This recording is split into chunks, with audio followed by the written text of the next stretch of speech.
Türkmenistan'ın prezidentinin ýanyndaky Döwlet Gullugy Akademiýasy 2025-2026 okuw ýyly üçin magistr bilim maksatnamasy boýunça taýýarlygyň şu ugurlaryny talypy kabul edýär.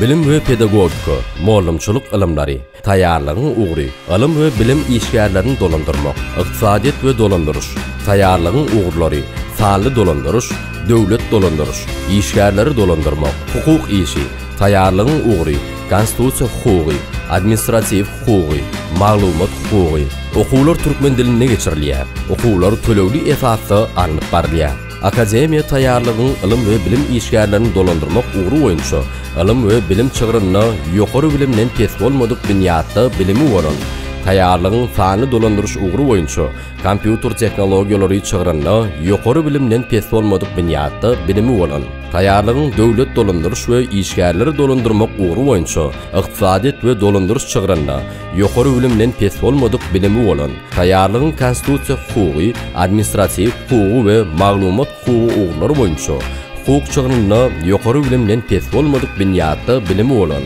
Türkmenistanyň raýatlary ýeriş tyýnaglarynyň netijeleri boýunça bäzleşik esasy kabul edilýär. Resmi iş kagydlary Aşgabat şäherinde 2025-nji ýylyň 14-27 iýuly aralygynda kabul edilýär.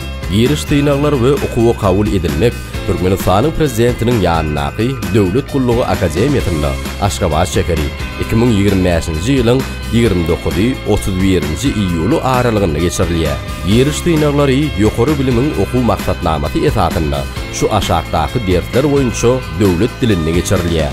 Taýýarlygyň ugry, ilim we bilim işgärlerini dolandyrmak, jemgyýetçilik ilimlarynyň esaslary, Türkmenistanyň döwletiň we hukugyň esaslary, taýýarlygyň ugry, sanly dolandyryş, kompýuter sowatlygy, Türkmenistanyň döwletiň we hukugyň esaslary, taýýarlygyň ugry, döwlet dolandyrış, jemgyýetçilik ilimlarynyň esaslary, Türkmenistanyň döwletiň we hukugyň esaslary, taýýarlygyň ugry, işgärleri dolandyrmak, jemgyýetçilik ilimlarynyň esaslary, Türkmenistanyň döwletiň we hukugyň esaslary, taýýarlygyň ugry, konstitusiýa hukugy, jemgyýetçilik ilimlarynyň esaslary, Türkmenistanyň döwletiň we hukugyň esaslary, taýýarlygyň ugry, administrativ hukugy, jemgyýetçilik ilimlarynyň esaslary, Türkmenistanyň döwletiň we hukugyň esaslary, taýýarlygyň ugry, maglumat hukugy, jemgyýetçilik ilimlarynyň esaslary, Türkmenistanyň döwletiň we hukugyň esaslary.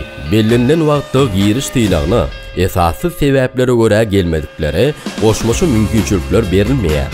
Ýeriş tyýnaglarynyň netijeleri boýunça magistr maksatnamasyna talypy kabul edilmek üçin artykmaç hukukdan saýlan taýýarlygynyň ugry boýunça 2 ýyldan az bolmadyk iş döwri bolanlar peýdalanýarlar.